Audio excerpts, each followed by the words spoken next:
desert wind swept across the cracked earth, carrying with it the scent of smoke and the faint echo of distant thunder. It was late spring in the Arizona Territory, 1874, a season when the rains teased but rarely came, and the land baked beneath a merciless sun. Miles of empty horizon stretched in every direction, broken only by cactus spines and the silhouettes of vultures turning slow circles in the sky. Tom Calder rode alone. His horse, a lean buckskin gelding, plodded forward with the steady rhythm of an animal that had long since accepted the weight of solitude. Tom was a quiet man, worn by years of dust and grief. The war had taken his brothers. The frontier had taken the rest. What remained was a man too proud to give up, yet too tired to dream. He was headed south toward the San Pedro River, following faint tracks, small bare footprints half swallowed by sand. He'd noticed them the evening before, not far from a burned-out camp where ashes still smoked. The prints were light and close together, a woman's, Apache by the look of them. He should have ignored them. Trouble clung to that trail like burrs on a saddle blanket, but curiosity and something harder to name pulled him onward. Near sundown, he found her. She was crouched by the riverbank, washing a wound on her arm, the water running red. Her hair hung in tangled braids, her dress torn to rags. When she heard the hoofbeats, she spun, eyes wide with fear and defiance, both. For a second, Tom saw the glint of a knife in her hand. Small, rusted, but held steady. "Stay back," she warned, her voice hoarse. Tom halted, hands open, palms outward. "Easy," he said. "Ain't here to hurt you." The woman's gaze darted past him toward the horizon. "White soldiers come this way," she murmured. "I have to cross." He looked down at the river, swollen from mountain runoff, fast and cold. "You'll drown trying in that condition." Her legs trembled as she rose. Better river than rope. Tom felt a knot twist inside him. He'd seen enough hangings to know she wasn't bluffing. "Who's after you?" "My own and yours," she said simply. "Both want me dead." That answer sat heavy in the fading light. He climbed down from the saddle, removed his canteen, and held it out. She hesitated, then snatched it and drank.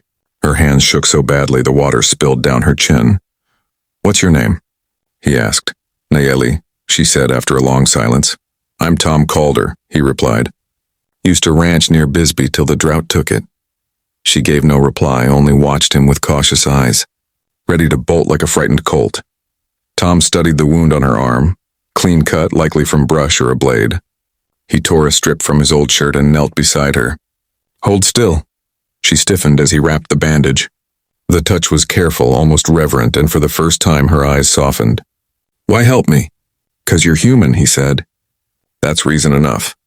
The word sounded strange even to him. Mercy wasn't a common language out here. Night fell quick over the desert, the kind that came without warning. Tom built a small fire between two stones. The flames danced low, painting gold across their faces. She sat close enough to feel its warmth, but not enough to trust it. The sound of crickets filled the gaps between their words. "Where will you go when they stop hunting you?" he asked. "I don't know," she admitted. "My people think I betrayed them. Your people think I am savage. There is no place left."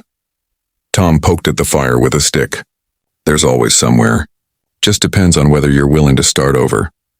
Her eyes glimmered in the firelight. "And you? Did you start over?" He gave a faint smile.